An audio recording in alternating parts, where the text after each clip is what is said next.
All right, hello, everybody. Hey guys, how's it going? I thought Saved by the Bell. Oh my god, Saved by the Bell, dude. I could have sworn that was like you really were like planning that out. I was like, No, okay, I wasn't planning that, but that was great. I did That see was that really too. good. I was looking at the Discord. I was like, Mark's playing Crisis Core on an Xbox? On an Xbox, my man. And of course, I had to say that as soon as I was stretching, so I'm like, yeah. Oh, I didn't even hear. It was good. It was very perfectly timed. Ooh, all right, here we go. So, hey guys, how's it going? My name is Justin. Mark. And I'm Philip. And watching or listening to episode 452 DangIT Prodcast. I'm going to go ahead and update that title. But welcome back, everybody.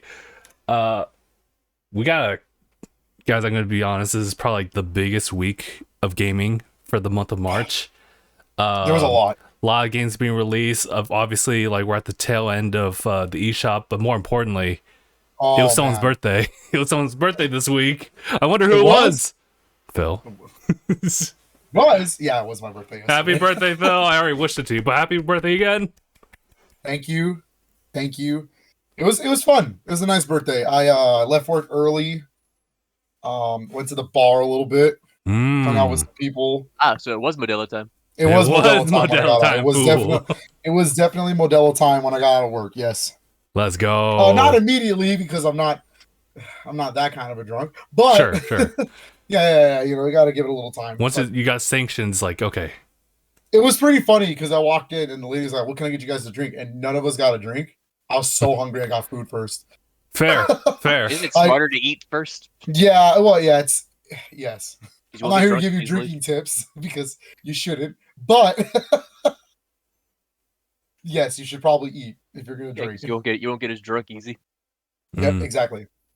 You want food in your stomach, or else you're just gonna speed running, getting drunk.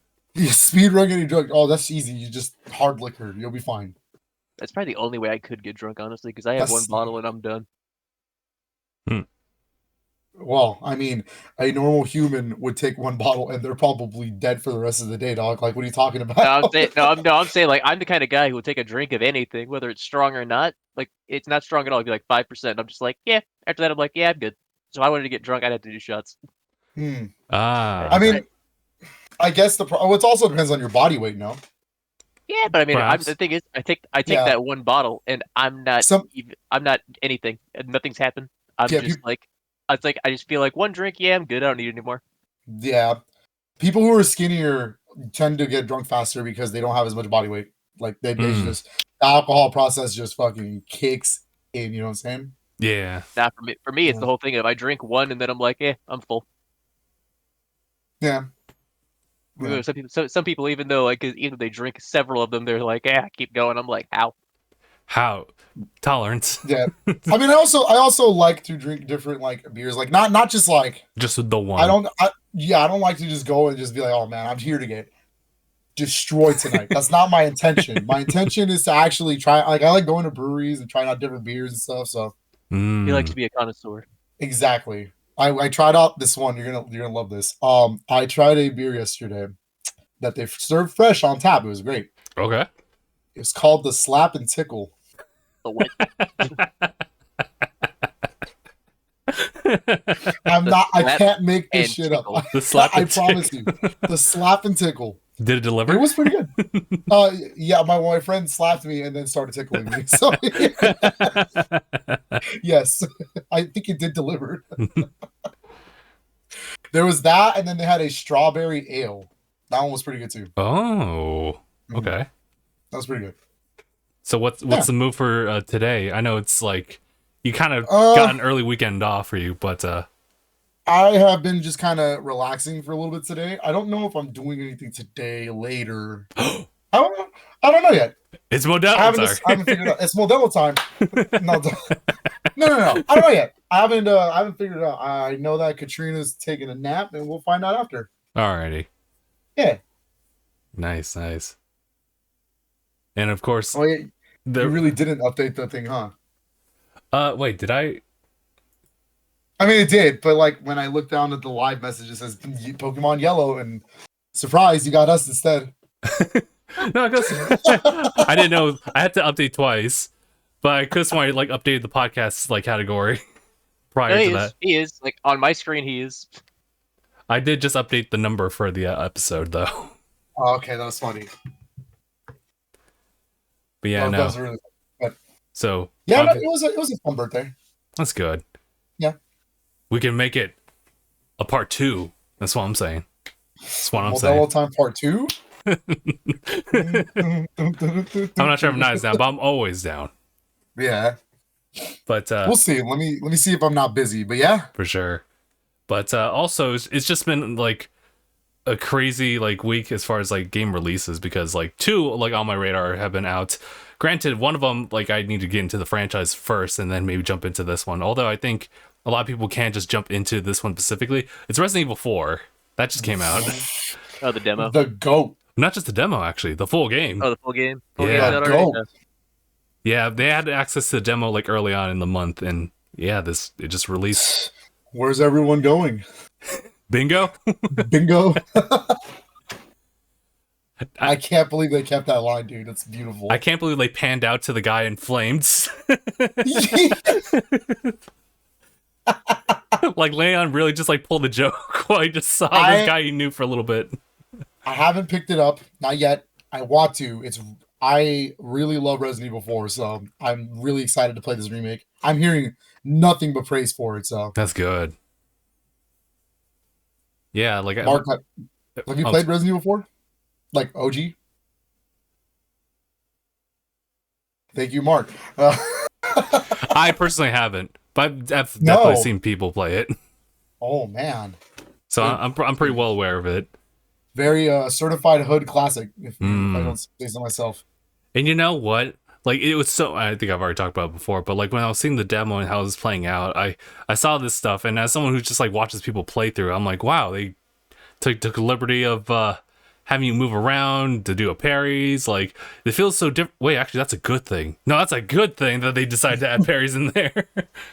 The original, I think, kind of had parries. Not really, but it was definitely more action focused. Yeah. Yeah, like the best thing you could do in a parry in Resident Evil 4, from what I remember, is that if there's an axe throw, you can at least like swing your knife. But in this one, you could just simply like there is actually a legit parry button. Yeah, that's good. That's good that they're adding that kind of stuff. Because like when I really think about it, it's like, yeah, like would the alternative solution just be to let it hit you? I was like, what? No, this makes sense. And then the other game that released this week was Telluride 3. That released on your birthday. Let's go. That was crazy. Let's go. Both of them kind of did, but yeah. Yeah, both, yeah. But Telluride 3, dude, I heard nothing but good things about that game too. Mm-hmm. It was legit. Oh, sorry. Go ahead. No, go ahead. Go, please. I think it was because it was released in Japan like earlier than everyone else. So I think that fall in line with like the release of the soundtrack on the respective like stream platforms. So I was listening to that bit, and I was like, ooh, like it definitely evolved that series. I'll be right back. Okay. No, they said that from what I'm hearing, what I'm reading, this is the best Atelier game, period. Perfect. Like, to a T. They went as far as to, like, they made it essentially Xenoblade. Like, whoa. And I was like, bro. Everyone on screen? And they even went and, like, everything you knew about 1 and 2, it's completely updated. Like, all the mechanics, they at least changed it or tweaked it just a bit. Interesting. Okay. What was interesting, like, I think I could go over like the quick history. I was not going to like get this like series at all, because like obviously like the front cover, you look at it, you're like, this is a little bit of why is she looking like that? I don't like this. And I was gonna completely just abstain from it because of that. I was like, I'm not part of this. And then Phil's over here is like, no, it's actually really good. And I was like, all right. Yeah, pretty much. I'm a bad influence when it comes to series. Like I was just like, no, Justin, you like RPGs. You'll love this game. I promise. I'm like, all right, I guess. And he's like, sure, why not? And I come back to you later. I'm like, oh my God. Yeah, he came back like on another podcast episode. And he was just like, by the way, I finished 1 and 2. I don't worry about it. Don't worry about it. What the fuck? Like, huh? I'm strapped in. Yeah, I was like, dang, I haven't even played through 2 yet. Oh, really? Wait, like No. even oh wow. I have it. I just need to make myself time to play Gotcha, yeah. Like that was like my main concern, but I was able to kind of like push through like the first one, and then like shortly after would be the second one. Yeah, like it's so interesting to see, like, I mean, obviously Gus has been making these games for a little bit, but years. yeah, and like this is the one that kind of like broke through for me as far as just like just physically appearing on a store shelf. I'm pretty sure if I looked harder that I might have seen something else. Ryza, the actual like Atelier Ryza trilogy has been essentially the Trojan horse that Gus has been needing for years. Like there it is. It's the Persona 3 of the series. Yeah, okay. Like it finally broke ground and actually became like viable. Like Atelier's always been a series. Like it's like back in PS1 days, but obviously not for us. We never got the original games. Yeah, right. But I remember seeing like some of my old like acquaintances that used to play Atelier games on PS2. So it's been a long series. And I don't even know what game Ryza 3 is. I think it's like number 20 something. I don't remember exactly what number it is, but I know that it's a like I said, long running series. Ryza 1 was the one to be the real like, hey, like people started to notice that game immediately. Like people latched on so fast. Whether that's the character's design, I don't know. I think we actually talked about that a long time ago. Mark saying that it had to have been the character's design. Because there's no way I wouldn't have known who that was. I can't help but feel the same way as far as like that, just like getting across. And you know, like when you look into the promotional stuff that they do for it, that doesn't quite help the agenda either. No, it's funny because like, yeah, Atelier Ryza like the Atelier series has always been a little fan servicey, but never to like, that degree. Yeah, like or at least to like really impact, I guess, the main components of the game.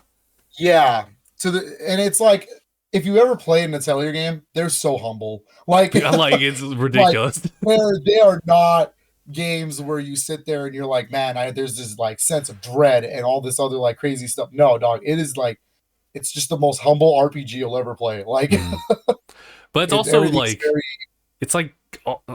it's also kind of like a sleeper agent when it comes to like how like deep the mechanics can actually be. Like I know Sen like Ryza 1, but obviously they have like years to like develop like some kind of mechanic with the alchemy system, but 1, 2 were crazy. I feel like I should pick up some of the old other Atelier games. I only have the 2 Ryza games on Switch. I want to get Ryza 3, but I feel like I should pick up like Atelier Sophie 2. Yeah. The Atelier trilogies, the ones that are Asian physical copies only. Yeah, I probably should do that too. I was like thinking about it because I was like, man, do I want to just invest in the series now? Because it makes me want to, especially since they're going to remake the original Atelier game. Yeah. I'm trying to remember which one was that one. Atelier Marie? Yeah, Atelier Marie remake. Which I really love the art style on that one, so yeah, it's good. Yeah, it's funny. It's really cute because it's the chibi art style because that's how it was back on PS1. So that's funny. I'm excited. That looks cool. I'm really looking forward to jumping into this one. I would not have jumped in because of Ryza either. So I'm in the same boat. Yeah. I think Ryza really pulled everybody in, and I'm glad. But yeah, like I guess for now, like obviously I would recommend like the Ryza series. I can't really vouch for anybody like or any other series like within Atelier, but if anything, like if you're just still like mulling over it, just listen to the soundtrack. Just do it. I listened to it 3. It's wild. I think if you ask any hardcore Atelier fans, they will tell you the same thing. Just start with Ryza because Ryza is the gateway. It is the E8 of the series, which also is a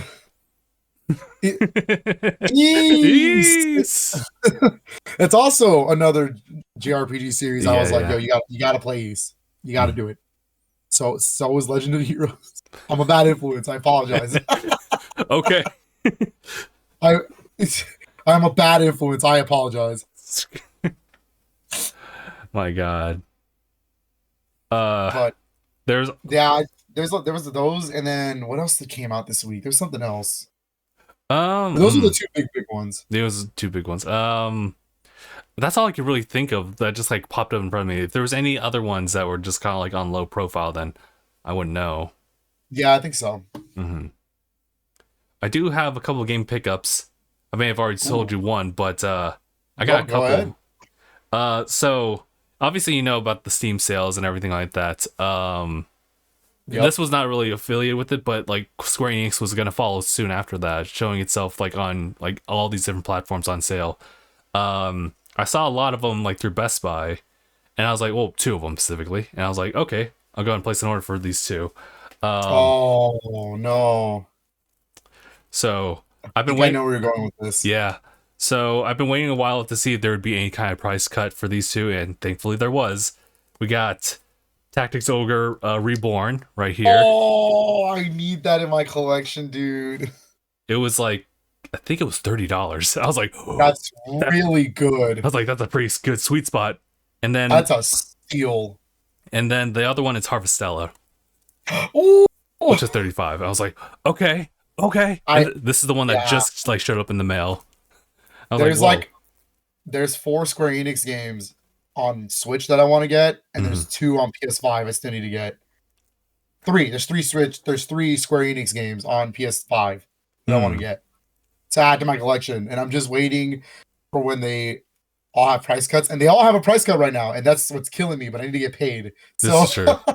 So once I do, I might, because it's those 2, and then for the Switch, it's the DioField Chronicles. Oh. And Dragon Quest Treasure. Oh, okay.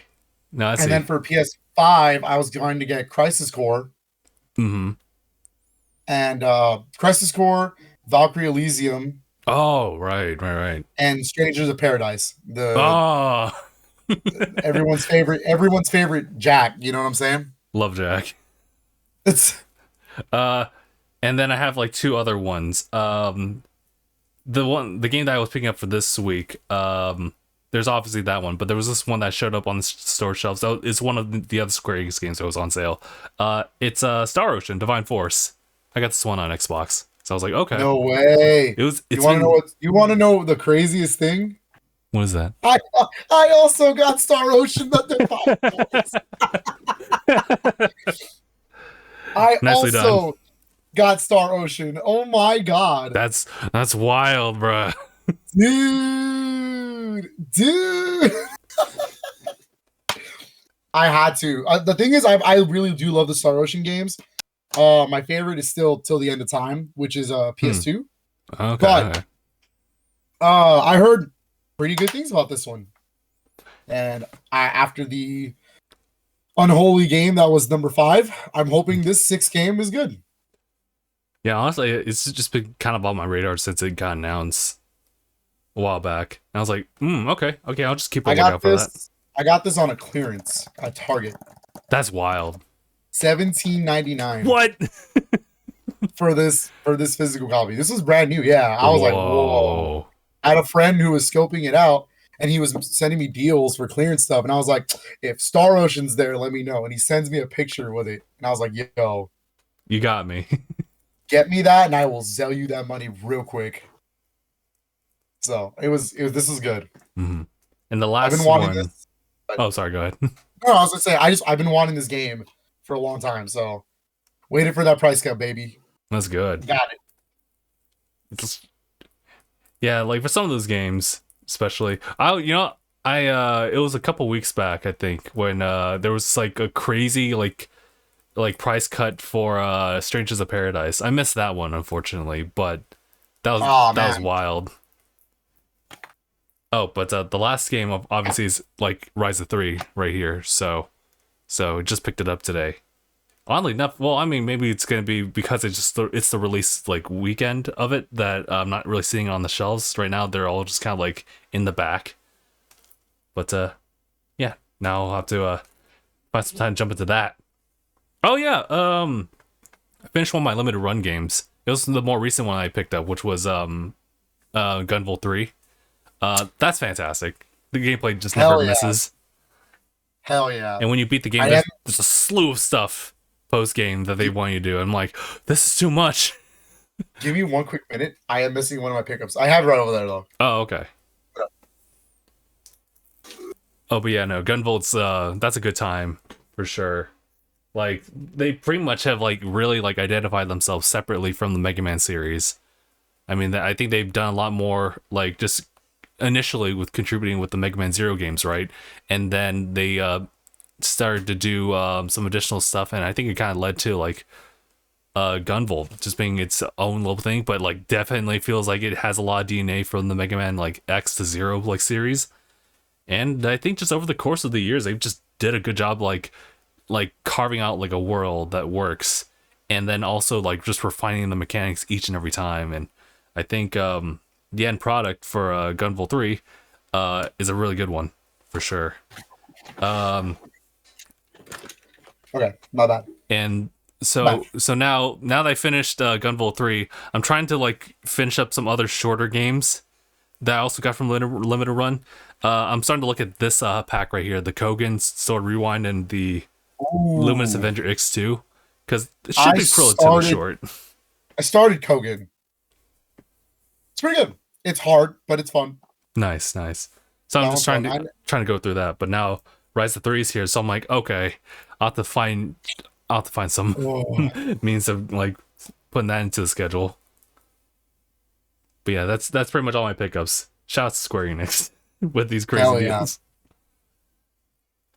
My pickups have been a little bit of birthday gifts, a little bit of other things, but let's start. I'm gonna start with a big limited run delivery. I got a big old stack of limited run games that came all at once. Whoa. Not a big stack, 5 games, but well, I mean that's still a pretty good stack. But so I'll start with this one.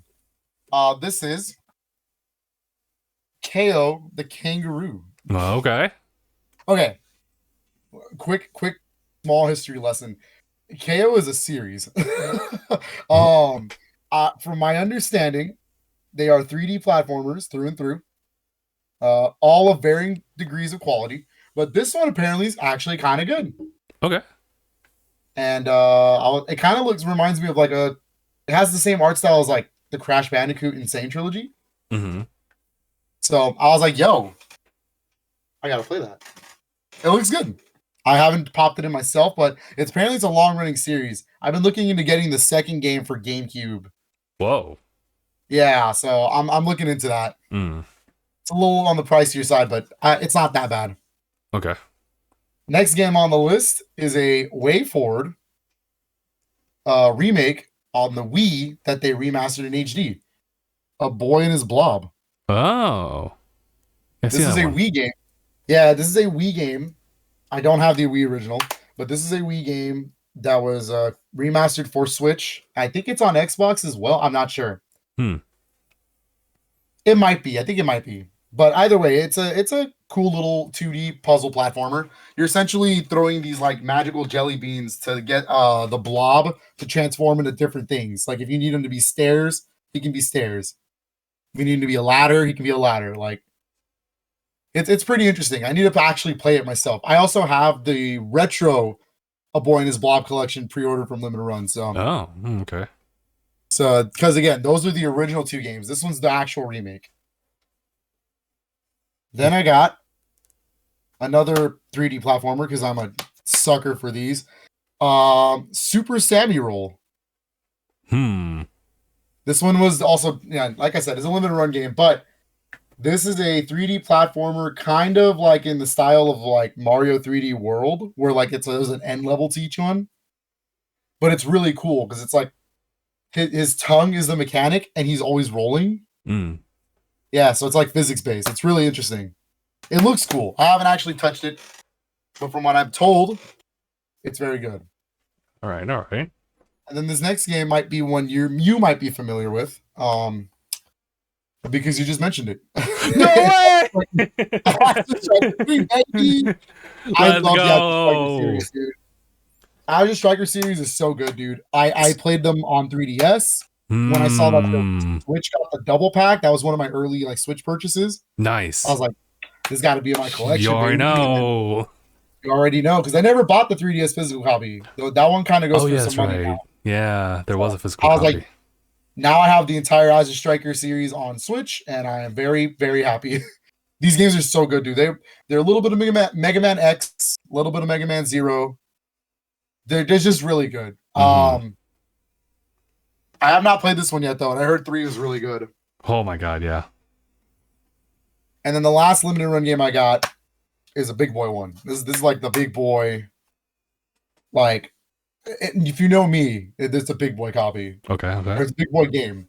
And that is Contra Anniversary Collection. Whoa. Nice. Yes. With new artwork from Tom Du Bois, the guy who drew Konami artwork like back in the day on NES. Wow. So, really cool.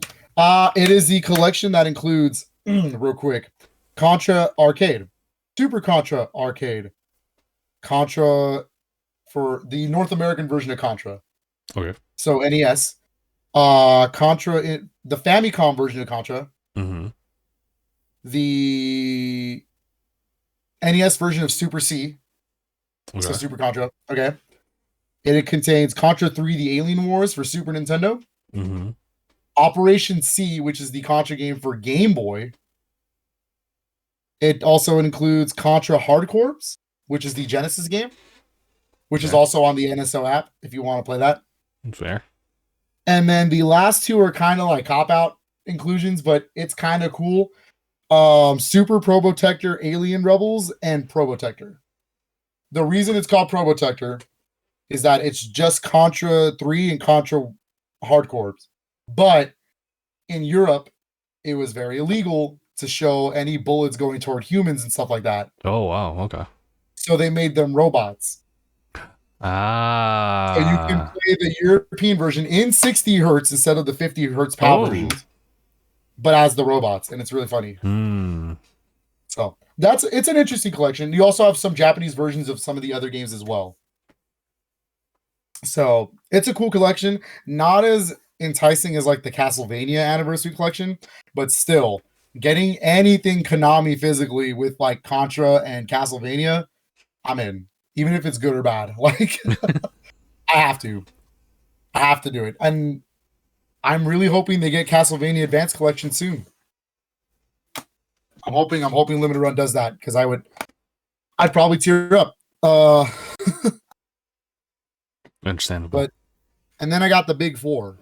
I got a big four here. I got 2 of them were my own pickups, and 2 of them were birthday gifts. I'll start with the first birthday.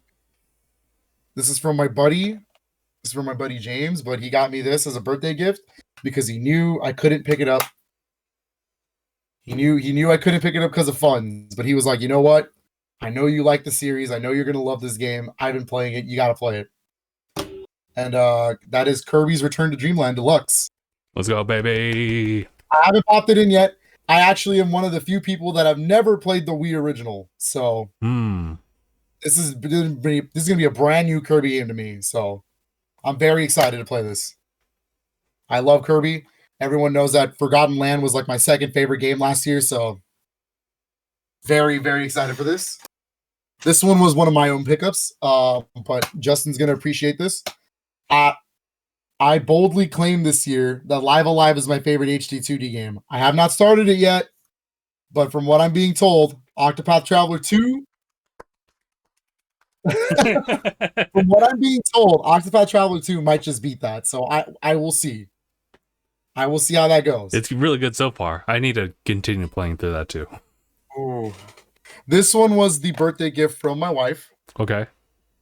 And it is a series I love very dearly, and I just finished this series on stream. But we got to play this next, and this is Bayonetta Origins. You already know, dog. Bayonetta Origins, Cereza and the Lost Demon. Apparently, it's a prequel. I have no idea, but the storybook aesthetics look really cool to me. I think the game looks really fun. I like the change in style. I'm excited. I'm excited to play that one. And then last but not least, I got physical gold right here. Apparently, I don't know. Look, listen, I'm gonna show it. But okay. Just know that Don't be ridiculous. Don't pay scalper prices, guys. It's gonna get restocked. Uh-oh.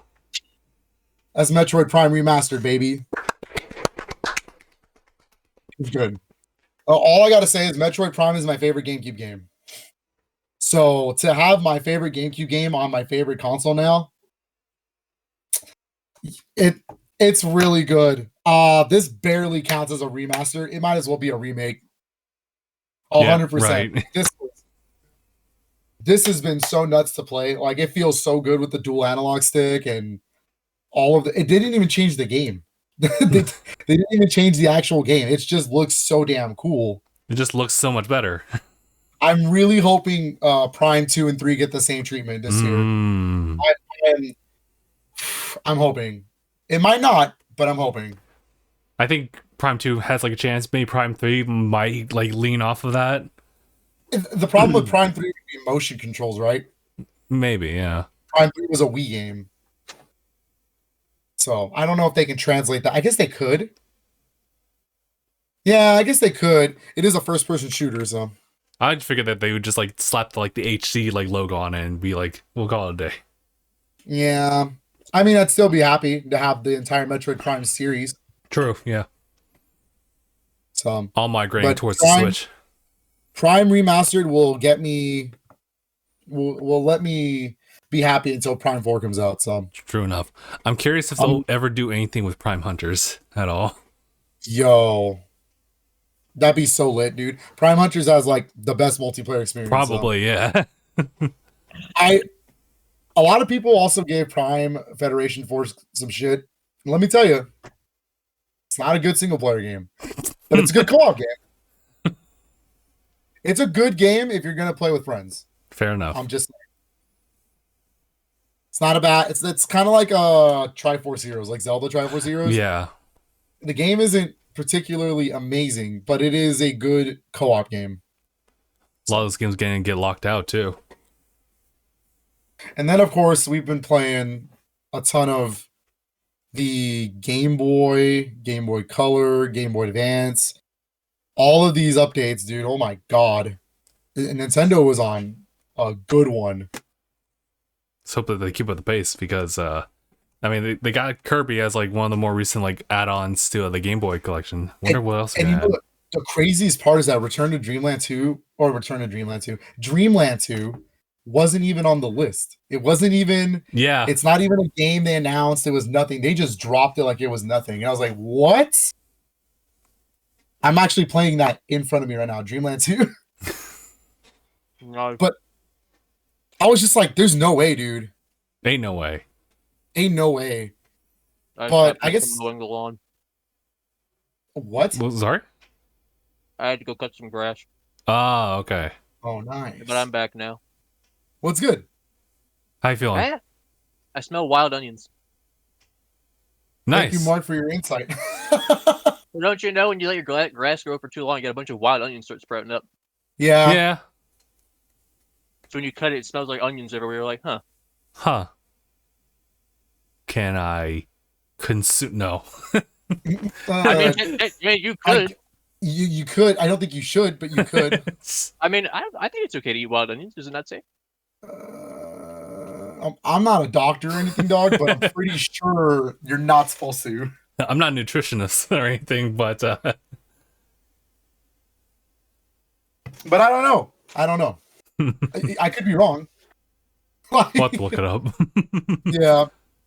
I was going to say, I wanted to briefly, well, it might not be that brief, but we'll see. I was going to talk about the NSO games because, like, oh, okay. I think this month, Nintendo really showed how they're going to update those apps.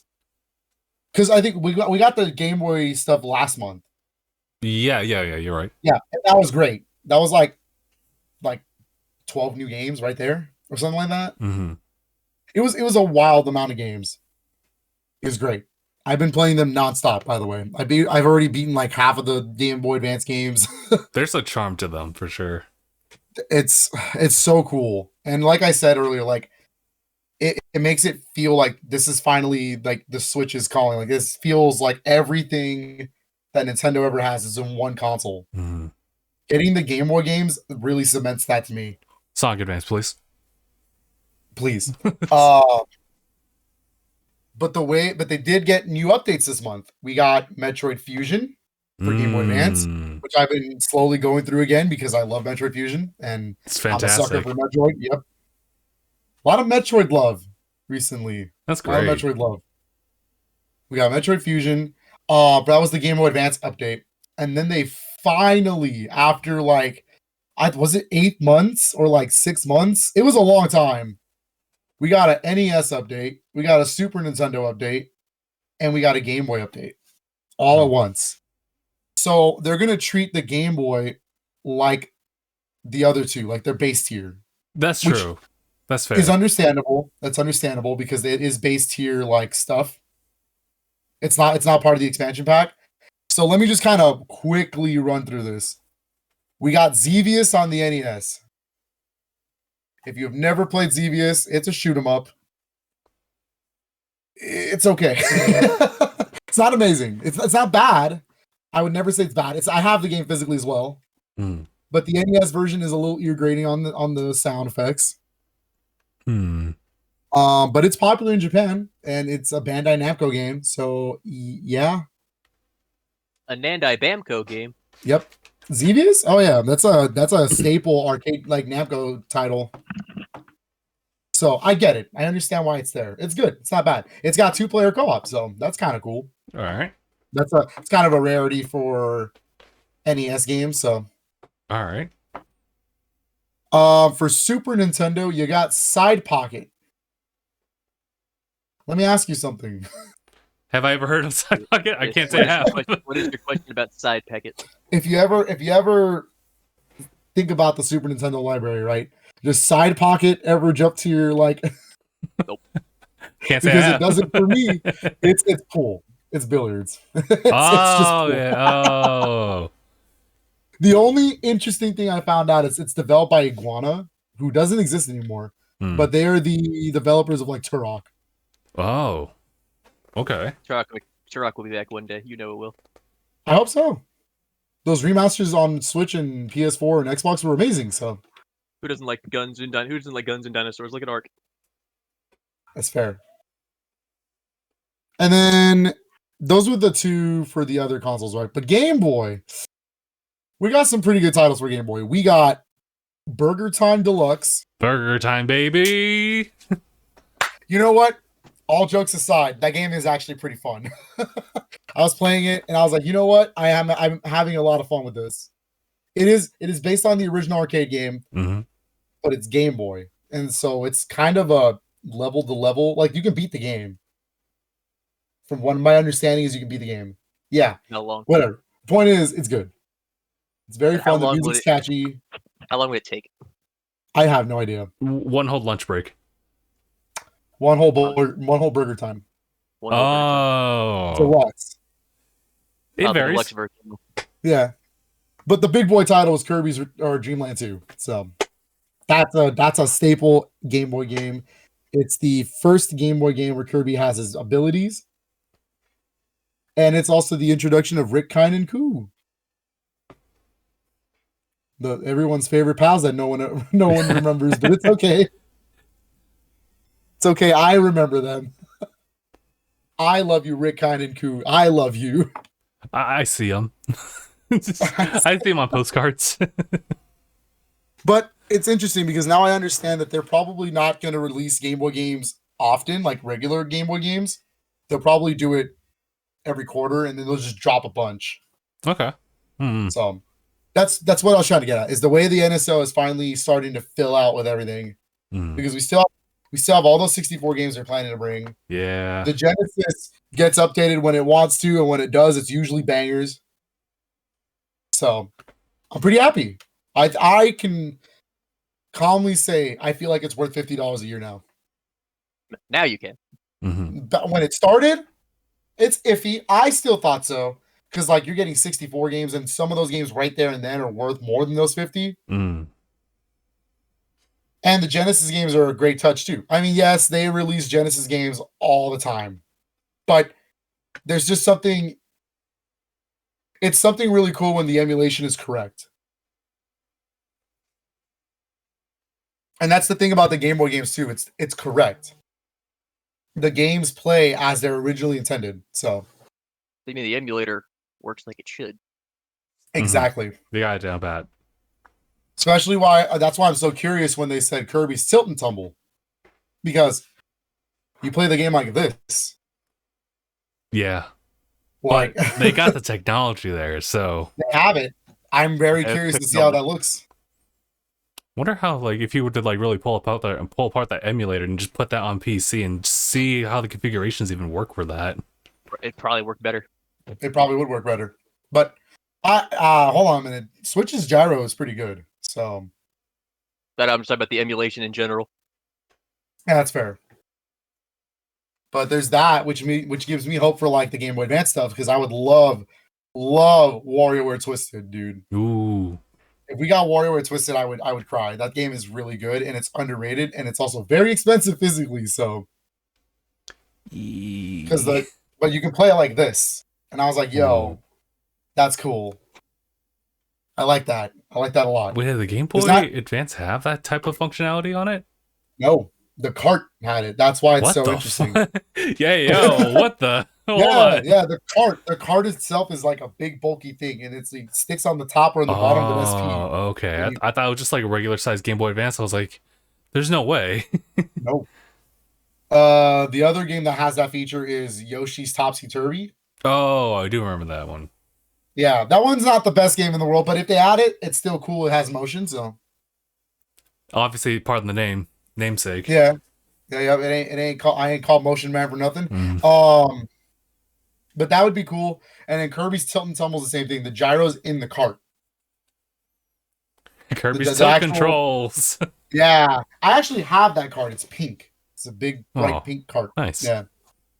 But it is a Game Boy Color exclusive, and it looks cool. I want to play it again, and I've been wanting to play it, but I don't want to pull out my whole Game Boy Color just to play it. Like, like I love the Game Boy Color, don't get me wrong, but doing this and kind of flipping my Game Boy around kind of scares me nowadays. So I'm excited. I'm excited for the potential of what we can get, because I feel like Nintendo's still sleeping on some of this stuff. Like NES still has a lot of games they haven't put. And I know that people are like so tired of NES games. I get you. I understand. But if you're going to put NES, at least put the staples. I understand if we don't get stuff like Castlevania, we don't get Mega Man, we don't get Contra. I know. I understand why. Those have already been released. This is also true. Other forms. But I feel like there's still first party stuff, even if it's not good. All right, let me rephrase it. Like, let me have a clear understanding of what we're talking about. Let me land. Nintendo's first party games should have been on here no matter what. Okay? Urban Champion is not a good game, but still landing. Why does Urban Champion just sound like a fighting game that takes place in like the Saints Row universe? It's a fighting game of its first kind. It's an NES game. You essentially play two people, right? And you either go up or down, and then you punch. You have a light punch or a heavy, and the objective is to knock them into the sewer hole of the either side. What is this? Def Jam? Yeah, kind of. Ooh, it's fun. I think it's fun if you have the right people to play with. If you don't have two players and you're not in the same mindset of having fun with it, you're not going to have a good time with that game. But it is a first party Nintendo developed game. It should have been on the service to begin with, is what I'm trying to get at. There's another game I feel like has a big potential, and I really hope that's the case. Fire Emblem. I just piqued his interest. I saw the screen. Shadow Dragon and the Blade of Light. You remember how they sold it? I saw Justin Freeze. I was like, I can't tell if he likes that idea or not. No, he does. No, I'm intrigued. I'm letting him land. Hold on. I'm guiding him. I'm guiding him. Well, remember how they released it for purchase and then they took it off the store? Yeah, I remember that. Okay. It is the English ROM. It's a ROM that they legitimately pulled from Japan, and then they just subtitled everything in English. Yeah. They can throw that on the NES app, and it would work just fine. There's no difference. All of the rewind features are there, and all of the save feature there. That could be a big, huge get for NES, in my opinion. Super Nintendo, there's not much left, and that's the problem. Is if you're gonna, because can't put the Castlevanias, can't get the Mega Mans, can't get the Contras. You know what I'm saying? Like can't do the big stuff.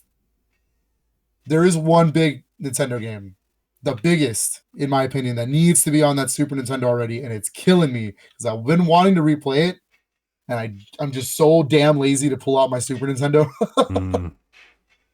Super Mario RPG. Oh, whatever's holding that one back. Well, Square. Yeah. It's a Square Enix developed title. Mm-hmm. You say that as I'm playing one? Huh? You say that as I'm playing one? Yeah. No, well, the thing is, the licensing is that Square owns the game or developed the game, but Nintendo owns it. It's kind of like what happened with like Donkey Kong Country.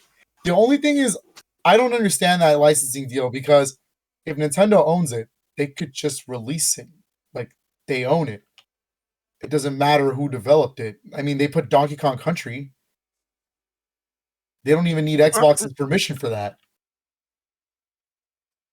So I don't know. I don't understand where that deal or what's wrong with that game's licensing issues. I think it's because it has to do with the fact that it has a secret boss from Final Fantasy. Does it? Yeah, it does. It's really cool. It's not specifically a Final Fantasy character. It's a Final Fantasy based character. But the music is the battle theme. I forget from which one. I think it's from 4. Okay.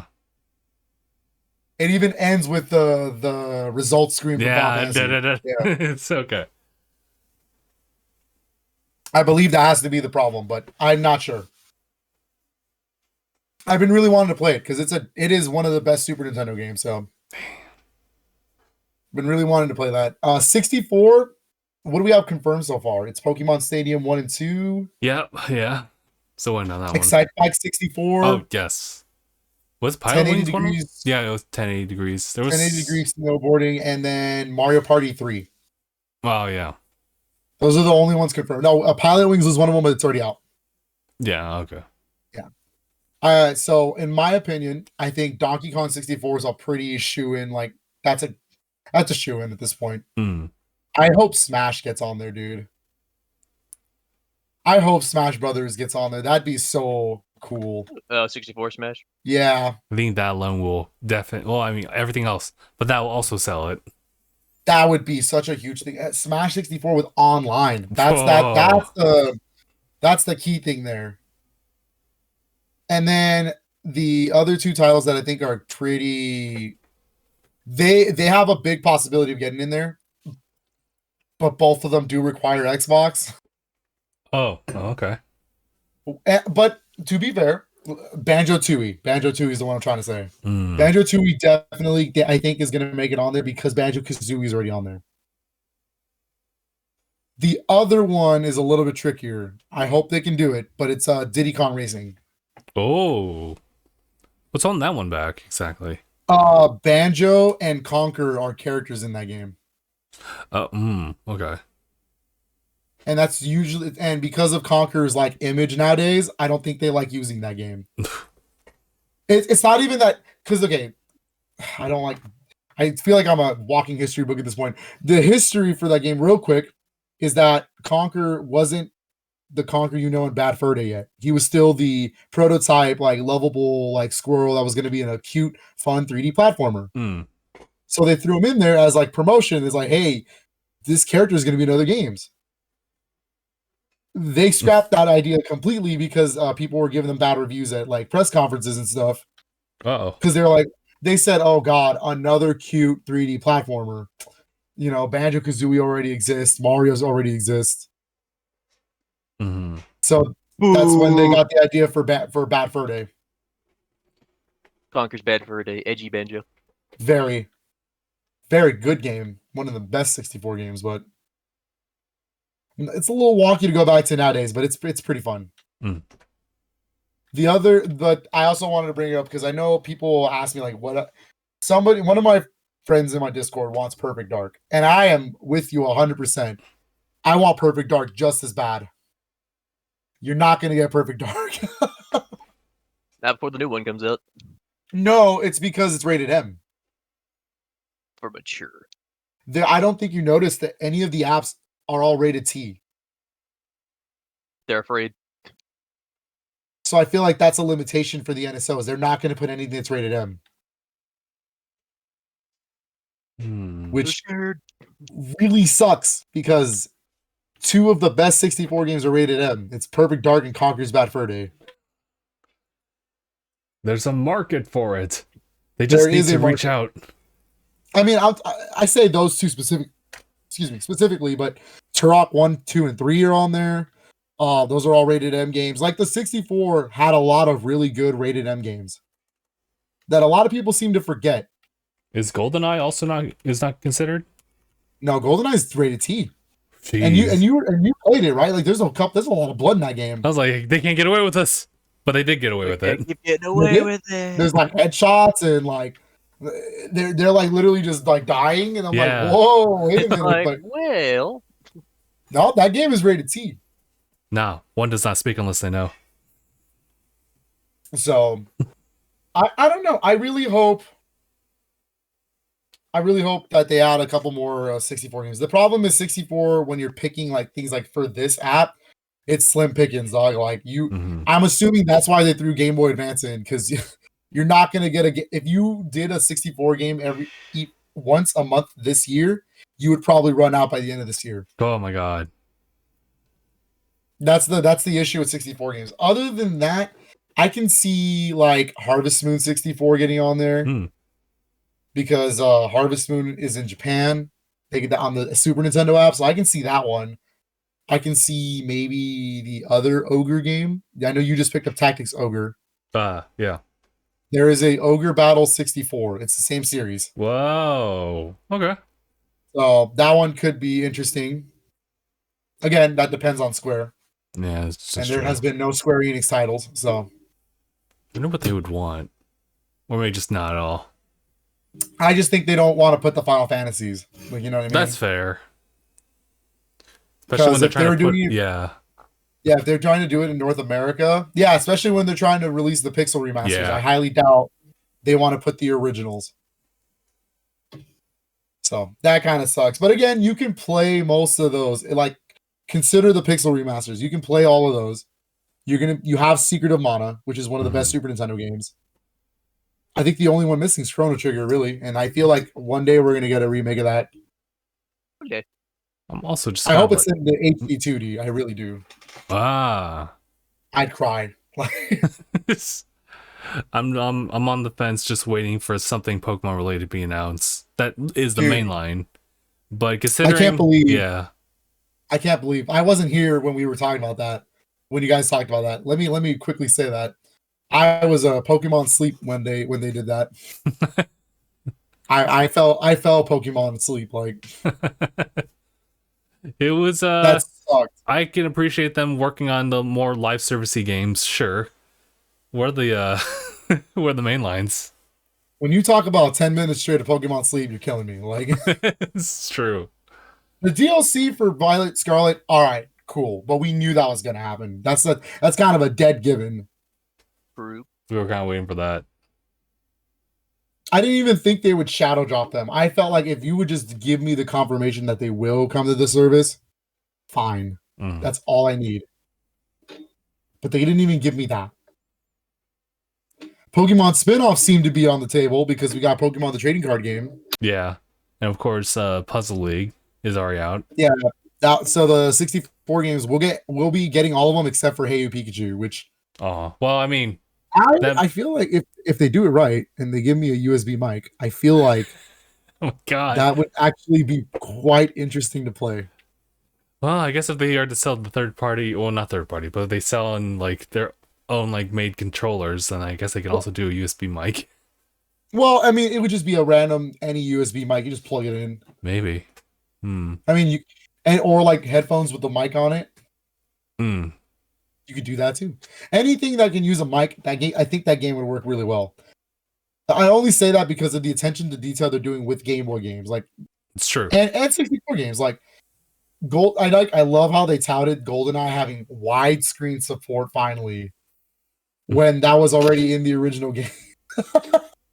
The only difference is it actually works as it intended, because who back in the 90s had a widescreen TV? Tell me, please. I would love to know, because if you are, you're a rich kid. You were that kid that had a Sega Saturn, a PlayStation, and a 64. I'm just saying. That couldn't have been me. I had a 4x3 13-inch TV, and that's how I played my 64 games. God, I sound like a boomer now. It only gets worse from here on. It only gets worse from here on. Yo, dude, I know a coworker of mine whose childhood gaming is the Wii era. Like, no. No. Like, maybe late GameCube, some Game Boy Advance stuff, but it was Wii DS. That's rough. I'm like, oh no, we've gotten there. Oh, I've said I just turned 29, dog. I'm not even that old. My dude, before I went on my Christmas, as I was going on my Christmas vacay with fam, I told my brother that I was like, I'm having like this epiphany here. It's been a whole decade since I turned 18. I was like, oh man, it hurt. Good Lord. Ooh. But man, I was gonna say something. Oh, it was just more Pokemon stuff. I have been playing like Game Boy games, just not exactly in the NSO way. It's just like on the 3DS. Oh, dude, I saw your streams with those. That's so cool. Made it work. I'm glad you figured it out how to really get those going, because I would love to do that for my streams as well. Mm-hmm. Yeah, I was actually there was a weird technical difficulty yesterday in regards to like capturing like footage like directly from your phone pointing down, capturing like the actual like 3DS screen. Got to work now, but it was just because of Elgato needing to like shape up all of its software stuff and make sure I utilize that over stuff in the past. So I have to use their their camera hub, and that will like translate with the phone app you get on your iOS device in this case. But it kind of worked. It was stuttering a little bit, so I'm just gonna see how that plays out going forward. But otherwise, the image is clean enough for sure. Makes sense. Yeah, no, I am now in that mindset of thinking that like as far as them including mainline Pokemon games, they'll probably not just do it for free, especially since like it would be added to the Game Boy stuff, which is part of the base plan. So that would that would kind of suck. So if they're gonna try to maybe re-release it, I could see that.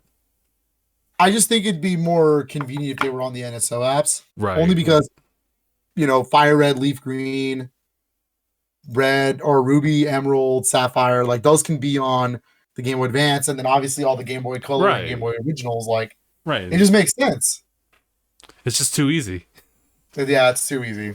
You can literally right now put ROMs onto like the respective platforms, and it should play just fine.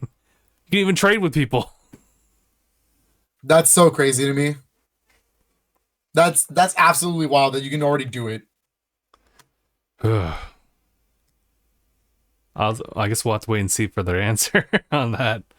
I'm going to predict that like probably they might do something by the end of like this month, like post the day that like eShop goes down, because I'll have to address that at some point. Man, eShop goes away on Tuesday. Mm-hmm. Tuesday? Today's the 25th? It should be on the 27th, right? Yeah. Oh God, Monday! Oh God, Monday! The inevitable. It's gonna hurt. I get it though, but it also still hurts. I have officially come to peace with what I have. I got what I wanted. Okay. I'm good. I'm gonna say like I'm done with getting what I need on the eShops. I'm good. I've come to peace with myself. There are still plenty of things I wanted, just not enough money, not enough time. I was thinking the same thing. I put like a budget on it, and I saw the remaining like Fire Emblem DLCs, and I was like, I don't know if I would want to go for those at this time. Yeah, anything that was DLCs that wasn't like significant DLC, I didn't purchase. I was just like, nah, I don't need this. Like, I made sure my Smash stuff was updated. Oh yeah, like for that kind of stuff. Mm-hmm. Like Smash definitely was one that I was like, I need to make sure I have those characters still on here. All that kind of content. I'm trying to remember. I bought the Fates DLC. I bought all of the. Nice. I bought the other 2 routes, so technically the 3 games. Nice. How to make sure of that. And then I was looking over what I got. No, yeah, that's about it. I also virtual console wise, I picked up all the last Pokemon games I needed. Ooh, okay. So I got Gold and Crystal. Golden Crystal. Got Gold and Crystal. So now I have Red, Blue, Yellow, Gold, Crystal, Silver. Nice. Got those. Made sure to get the Mega Mans, the Game Boy ones. Those, by the way, before we go on, I could see those getting on the NSO app. Because from what I've noticed with Capcom, they're gonna they end up putting them on if there's no way that they're intending to release them. Like they release the Gargoyles Quest games and stuff. They're not gonna release those normally. And not the Breath of Fire. Yeah, Breath of Fire. Like they're not gonna release that collection with the Breath of Fire game. So that makes sense. I feel like and then Mega Man: The Wily Wars is on Genesis. True. They were not going to release that normally. So I feel like we can get the Game Boy games. That's fair. Which y'all, nice. If they get on, you need to play those. Those are really good Mega Man games. But man, there's a lot we're gonna be missing out on. Did you get any last minute purchases other than the DLC stuff? I'm pretty sure I told you about like the Mega Man games. I think there was my Switch Force 1 and 2, and then like what was it? Pushmo and like the other 2. Did you actually go into Stretch Mo though and actually buy the pass? Oh, you know what? I should probably. yeah, because that's the thing about see, okay, Stretch Mo starts as a free to play game. Gotcha. And then you have to go in, you finish the tutorial, and then it's like, hey, do you want to play the rest of the game? It's $10. Like, yeah, you got to go in there and do it. Yep. I should probably, Crash Mo and Push Mo are like actual. They're full-fledged games, like upon full-fledged games, purchase. Yeah. You gotta make sure of that. Oh my god. Yep. Good reminder. Yep. I need to make one last purchase. I think I'm gonna get the last 2 Box Boy games I don't have. Because I got Box Boy, but I didn't get Box Boy, and I didn't get Bye Bye Box Boy. Not Bye Bye Box Boy. I know, with the most fake out name ever because they released the 4th game on Switch. Right. But I need to get those, and then that's about it. Okay. I've come to peace with what I have. Is there any last minute recommendations 3DS wise on your part? Because I know that's the one you're gonna have the most experience with. Honestly, like it's really tough, especially when you're talking about like actual like 3DS software stuff. Like a lot of those games are like unless they're Capcom, in which you're coded and you can actually get those. Literally everything first party, whether it be like the Pokemon games, especially. Those are all full priced, and there's a lot of them on 3DS. I can at least recommend maybe the Ruby and Sapphire like remakes, like because that's just that's a personal for me. But yeah, like I couldn't otherwise like really decipher which ones you should get effectively to get those mons all the way over. Obviously, you want to download all the transfer stuff, Bank, the transporter as well. Maybe Dream Radar. Really want to get that, and of course I like recommend all the Fire Emblem games, but you know, they're all full price. Awakening, there's Fates, all like 3 routes. Granted, Revelation's a little bit cheaper. Well, Fates is good, so. And then you of can't course actually download Fates anymore. Yeah, and then that's right. And then there's Echoes, Shadows of Valentia. Echoes, dude. Oh, I feel like Echoes is gonna be very expensive once this shuts down. Like, Yeah. I already know that Fates, the special edition, is already expensive, but that's for a whole different reason. Yeah, a whole different reason for that one. Echoes of the 3 games, Echoes is probably, because since it was such a late 3DS release, it's gonna, this baby's gonna skyrocket in price. Yeah, and also a late game as well is Samus Returns. Ooh, it's already kind of expensive. It's already like teetering almost to the $100. Yeah, and I think it's one of the few like platforming like Metroid games that we don't have because it's so recent. I was gonna say anything with the red label on a physical, it's a late release. So that's how you'll know. Yeah, sure. Those are the late releases. Some of the late release stuff that you might go up in price. Detective Pikachu might actually go up in price. Ooh. It might. I'm not entirely sure on that one. Not Ryan Reynolds. Oh my god. Kirby's Extra Epic Yarn is already like an $80 game. Ooh. I don't know why. Bro, that's crazy. It's the last game. It's the last game. It is the final Kirby or the final Nintendo first party game on 3DS, so that makes sense. But there's that. Yeah, I'm literally just going down like the library in my head. Mario and Luigi Bowser's Inside Story, the remaster. Oh yeah, the one that's Bowser Jr.'s Journey. That one might be kind of pricey too. Yeah, it's true. There's a ton of games. Oh my god, Dragon Quest 8. Totally forgot about that game for a minute. They did port Dragon Quest 8 to 3DS. It's already a really pricey game. So that's a good 3DS game to have. I got another one. Bravely Default and Bravely Second. Oh god, dude, don't remind me. I only have Bravely Default. I need to get Bravely Second, dude. Well, I mean, it's Bravely Default. Nice. I had to pick mine Bravely Second copy up like later on. There was another one as well. I guess I can kind of recommend like the 3D like Zeldas. Oh yeah. Because those are probably the best versions of them. The best versions of Ocarina and Majora? Hell yeah, they are. But this is like trying to get something that's expensive wise. If we're going that route, right? If we're going that route and you can get them physically if you'd like, they're very expensive. Shantae. The Shantae Pirate's Curse, the 3DS physical copy is ridiculous. Don't do that. Another series that's on sale. I think it is. Another series that's getting stupid expensive. I think it's because of the new release that they announced for Switch. In the last Nintendo Direct. Any of the Professor Layton games, please pick them up. I mean, they're full price on the eShop, unfortunately, so $40 a pop. Yeah. But that is so much better than the $150 to $200 they're going for each. So take that with a grain of salt, especially the Nintendo published crossover Professor Layton versus Phoenix Wright. Oh yeah. That one's gone. It's like a $200 game at this point. So probably should do that.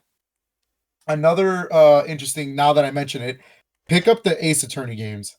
That's the biggest 3DS recommendation, or one of the biggest ones I have. They're all on sale right now for $3 a piece. Just do it. Like, don't even question it. Literally get all of them, because they've never released Spirit of... they're probably never going to release Dual Destinies and Spirit of Justice ever. Yeah. And those are like numbered games. Like, it's Dual Destinies is 5 and Spirit of Justice is 6. And then Apollo Justice, you might as well pick it up too. I know that's a DS game, but the remaster on 3DS has the fixed text. And it was a remaster. They didn't port that. They didn't release any of the Ace Attorney games physically in the West for 3DS. Which makes no sense.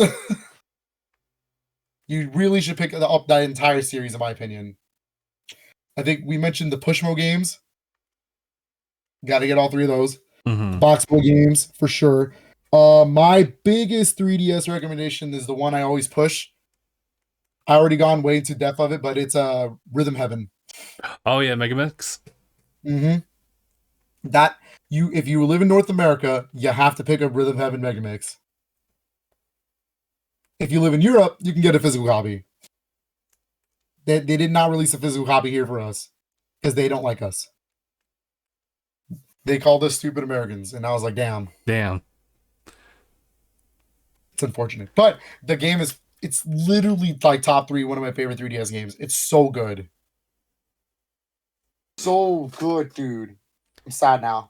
I'm also saddened by the fact that like they really do away with. I mean, granted, I'm also part of the issue in the sense that I don't use 3D, but the fact that they utilize 3D in an effective way without any like additional like accessories is wild. Did you pick up Megamix? Yeah, per your recommendation. Hell yeah. Was it still $40? No, I think it was on sale. I'm pretty sure. Really? I think so. Ooh. I think so. Because I bought it at a full price, like $30 or $40. Worth it. I may have went crazy and possibly picked that up for that price too, but I do not recall exactly.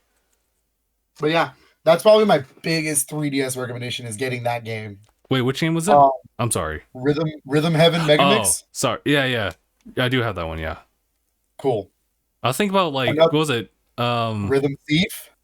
No, it was. That's another one. You should the Final Fantasy one. Yeah. Oh, Theater Rhythm. Theater Rhythm.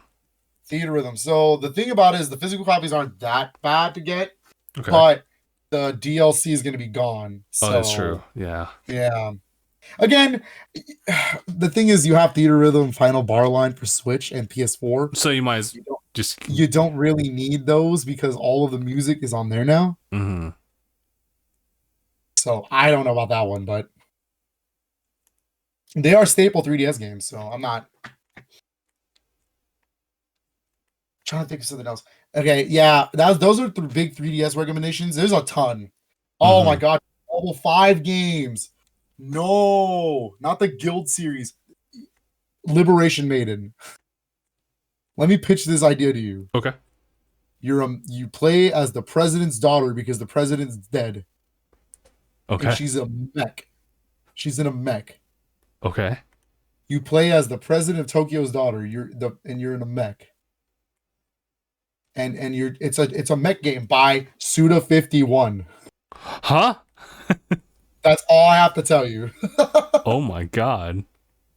You have to play it. It is wild. It's $10, I think. Another one in that same series, the Guild series. It's like level 5 lets some developers do games for them, and that's what it was. Another one is called Attack of the Friday Night Tokyo Monsters. Is that what it's called? I think it's Attack of the Friday Monsters. You have to play that.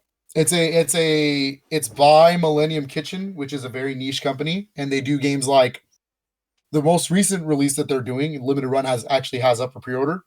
It's Shin-Chan, Me and the Professor on Summer Vacation, The Endless 7-Day Journey. That's what it's called. Very good game. We might need to write this stuff down. Yes. Another big one that people really recommend. I've never played it, but I've heard people recommend it. It's Crimson Shroud. Oh yeah, I do have that one. Yeah, that one's like it's if you're playing a D&D game. Yeah. Straight up, like with no. Yeah, like it's just like you're playing D&D, but it's really cool. I'm trying to think. There's so many. There's no way we're gonna get through all of them. The 3DS is gonna be the biggest loss because there's so many 3DS games that are good. I would recommend, if you don't have this physical copy from Limited Run, the TUI collection, any of these games. Any of these games in this collection. So that would be Bomb Monkey. That's a great puzzle game. Mutant Muds Deluxe, Mutant Muds Super Challenge, Zeo Drifter, and Chicken Wiggle.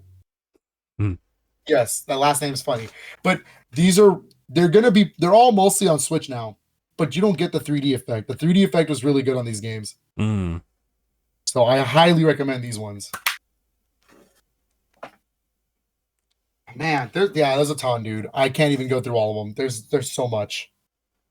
The only virtual console games I'm going to tell everybody now, this is assuming Nintendo's not going to release these on NSO. Other than the Pokemon games. There are 2 NES games you should pick up. The Mysterious Murasame Castle, and Summer Rekka Festival. I forgot what it's called. It's summer. It's something. Summer Festival Rekka. Let me explain them. Mysterious Murasame Castle is the sister game to The Legend of Zelda. They were developed at the same time, same team. We never got the Mysterious Murasame Castle in America. That's a Japanese-only game. The official release was on 3DS. And they still have not brought it anywhere else. The game is completely playable in English. There's Japanese text, but you don't need it. Very good game. One day they might put it on the NSO. I don't know. But this is only the official way to own it. The other one is Summer Carnival Rekka 92 or whatever it's called. It was a Japanese-only shoot 'em up specifically made for a contest. And they never actually released that game physically anywhere. And for some reason, Nintendo was able to get it on the Virtual Console. That's another decent one. It is tough. It's meant for competitions, but it's cool.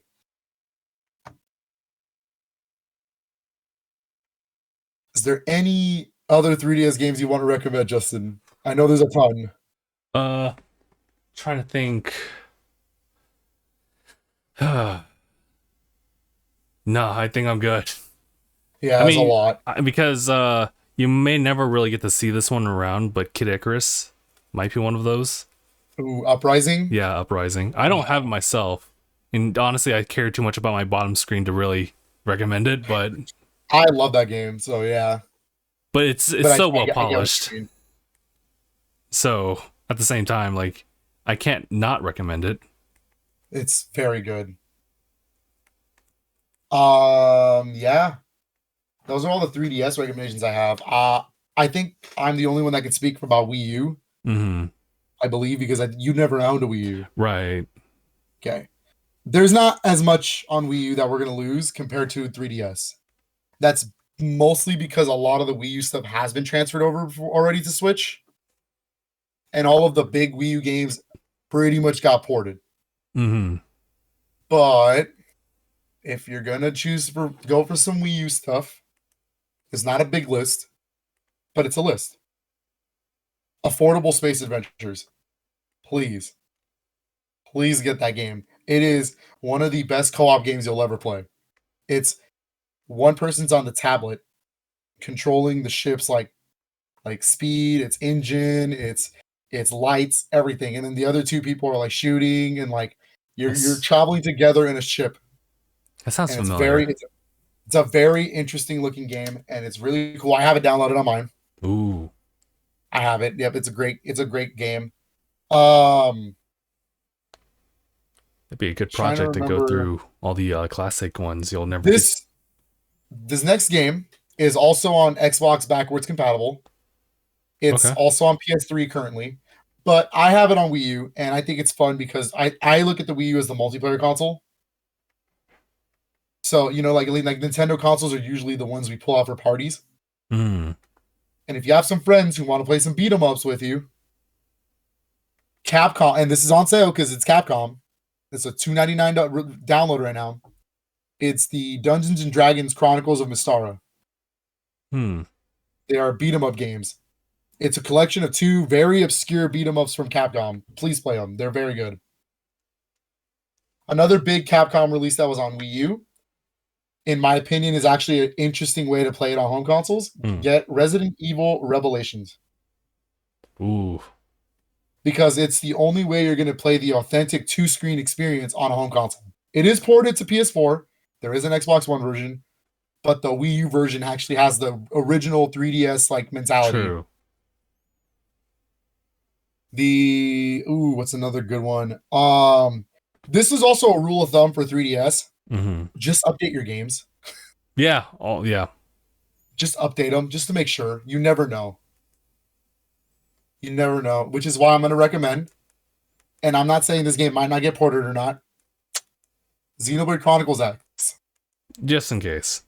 That game is the one of the biggest, if not the biggest RPG on the Wii U. But the problem is that the download packs to make it run well on Wii U are download only. Download only. So you can get the physical copy, right? You can buy that. Yeah. But without those packs that help make the game run better, you're gonna have a pretty bad experience playing that game. Yeah, they had an entire like video just for that, or a segment even. You would have to download 4 separate packs. It was like it helps like with textures, it helps with load times, it helps with a bunch of stuff. Mm-hmm. So I definitely recommend to get those. They're free. So if you have a Wii U, literally just redeem them real quick. Because you can always re-download those. Trying to think of another Wii U recommendation. I got I haven't gotten the virtual console. Go ahead. Sorry. I wrapped up on Stretch Mo's little whole trial tutorial. So I did just like pay the full amount. It's 10, right? Yeah, it's now 10. So that's good. And also, it's like 250 levels. That's crazy. Also, Monster Hunter. If anyone like wants to play the OG stuff, by all means, this is the last time for $3 or $4. $3 each for 3 Ultimate, 4 Ultimate, and Generations. Generations. Yep. I also that also goes for Wii U. 3 Ultimate is $3 as well on Wii U right now. So that's probably a big one. I was gonna say. I think there was also, I think NIS actually had like some stuff like on the eShop as well. It was like, oh yeah, I think it was in the past week too. They announced that. If you need to get a NIS America game, my biggest recommendation is this one. If it's on sale, Cold Step Revolt. I think it is. We'll find out. If it is, get it, because this is actually a Nintendo game. Sheesh. This is the actual first-party Nintendo game that they weren't going to localize, but NIS America picked it up. Let's see. I'm gonna give you the final confirmation. It is $7.50. That is a steal. I got this on a sale on NIS America's website, but definitely it's a Nintendo game. Like the character is in Smash. Like he's in he's one of the spirits you can get. Interesting. The Cold Step series is a Nintendo series that goes way back, but this game, like I said, they were not going to publish this until NIS America actually took the publishing rights. So this is an actual full-fledged Nintendo game, just not under Nintendo's name. So that's probably one to pick up. If you're doing virtual console stuff on Wii U, any of the DS games. Any of them. Yeah, that's true. Because that's the only way you're going to play DS games legally on TVs and on your home console. This is true. So, like, if you're going to go that route, Metroid Prime Hunters is on there. Star Fox Command is on there. New Super Mario Brothers 1.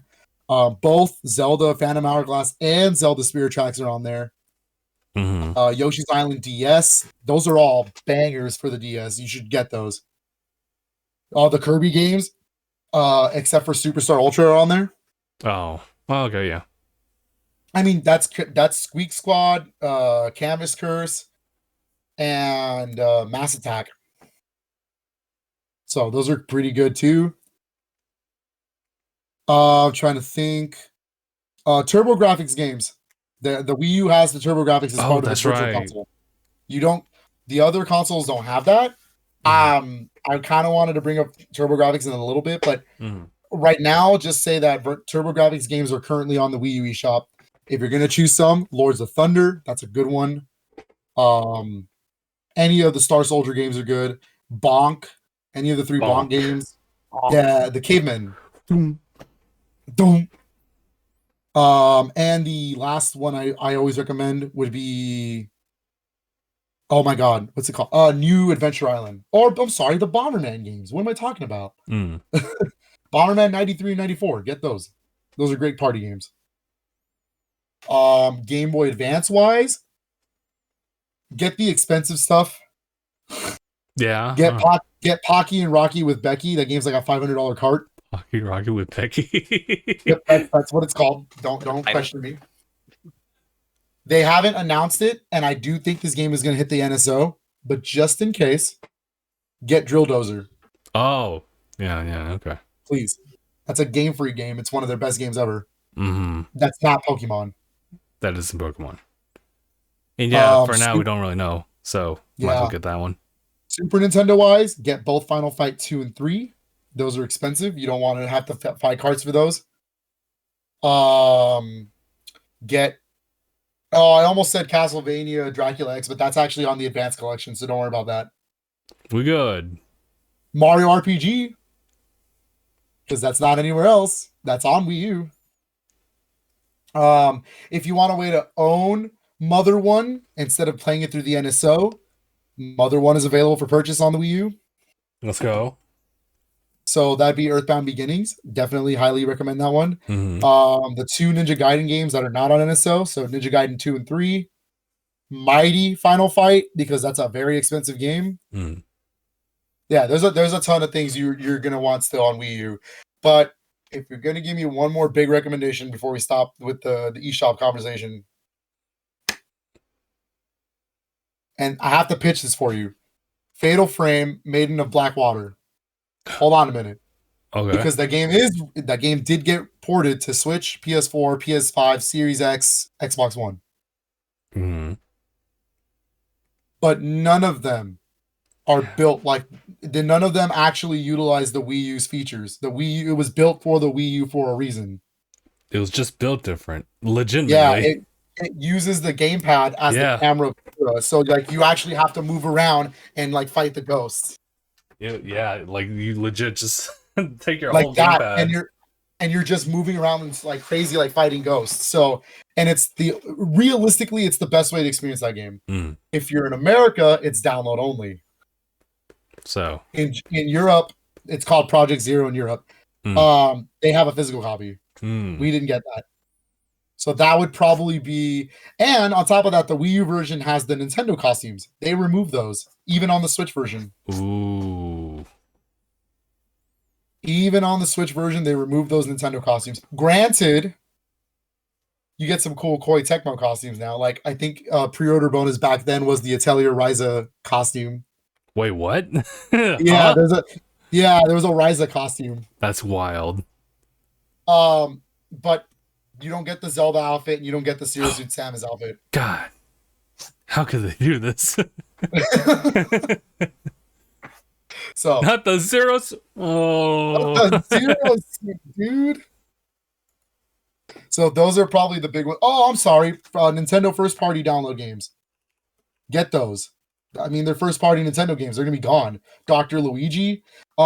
People forget Pushmo World was a game on Wii U. Oh my god, yeah. I remember there was a Pushmo somewhere. Game. Yeah, there's a Pushmo game on Wii U. And it's like one of the best games. Get those. I'm trying to remember. Get the NES Remix games. I know there's a physical copy, but I feel like those games are gonna go up in price. So get the NES Remix games. Those are great. Yeah. And then obviously the DLC for Wii U. That's a little bit more significant than 3DS because you're talking Mario Kart 8 DLC's gone. The last time you can get the Breath of the Wild expansion for Wii U is gone. Smash for Wii U. All that DLC will be gone. I'm trying to remember. Hyrule Warriors DLC would be gone. I'm trying to remember if there's anything else on there. Oh my god, I almost forgot. If you don't want to pay ridiculous amounts of money for a physical copy, because I didn't realize one of them went up in price like that, the only 2 games to not get ported to Switch either, as alongside Xenoblade, The Legend of Zelda Wind Waker HD. Oh no. And The Legend of Zelda Twilight Princess HD. That still hasn't been ported yet. Twilight Princess HD is going for like 150 physical now. Ugh. You can pay $50 on the eShop if you get it right now. It's gross. If you want the cheaper one, get Wind Waker HD. It's only $20 on the eShop. Like that's a steal. Another big steal, if you don't want to wait for all these HD remasters, get Metroid Prime Trilogy. It's only $20 on the Wii U eShop. It's pretty nice.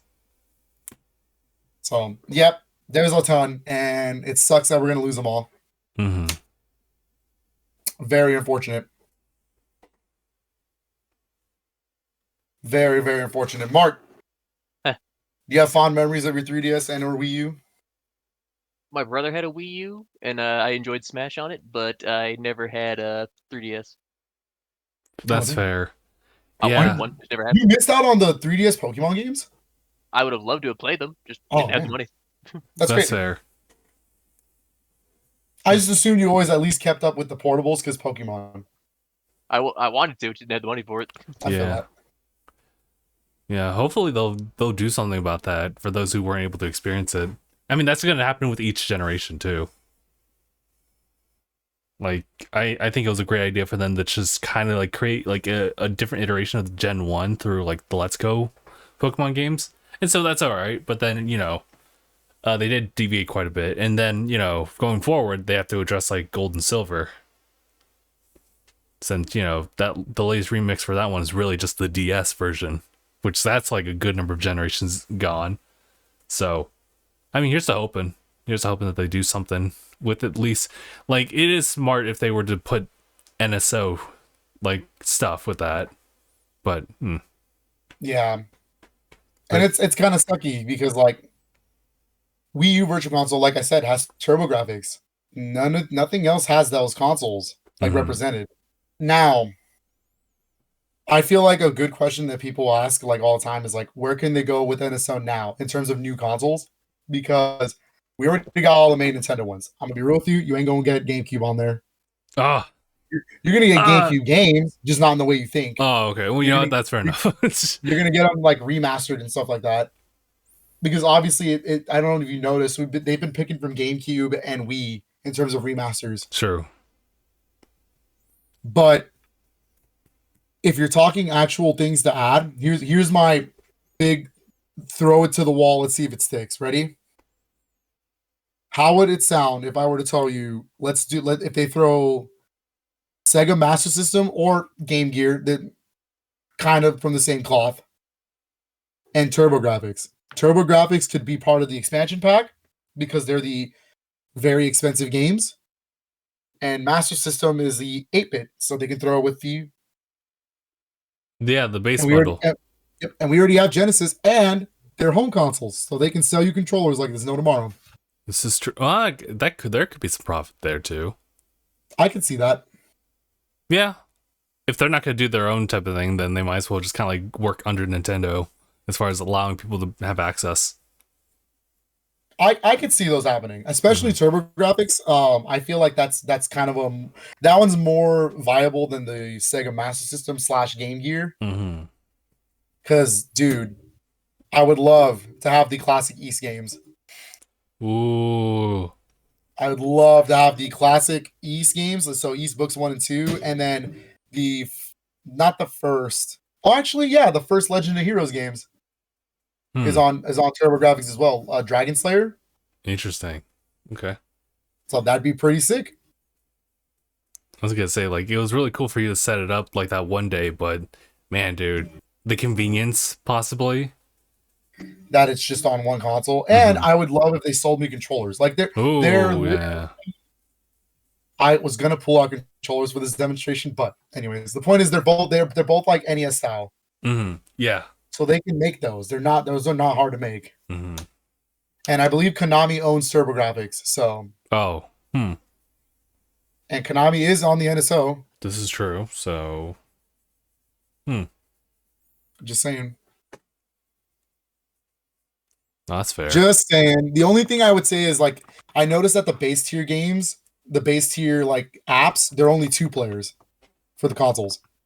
And then the expansion pack, you have Game Boy Advance, which can go up to 4, and you have 64 that can go up to 4. Ah, that makes sense because the family plan. Yep. If they do TurboGrafx, it would have to support 5 players. So hence why it should also be part of the expansion. On the expansion pack. Because the TurboGrafx games, especially like Bomberman 93 and 4, those were 5-player games. Makes sense. Okay. So that'd be interesting. But Master System, 2 players. That's all it is. That makes sense to me. Plus, it's fresh. Like, it's new things. Like, that's the thing about the apps, right?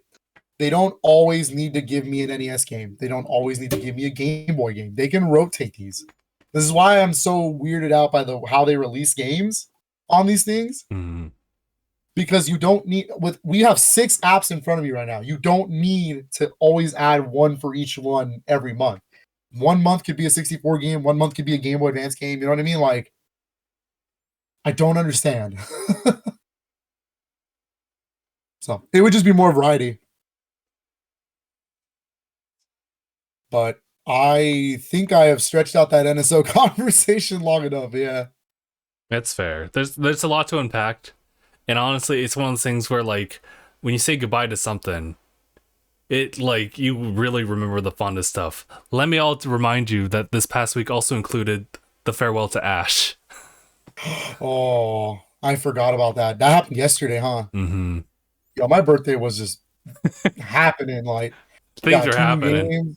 Ash was gone. Man, it's rough.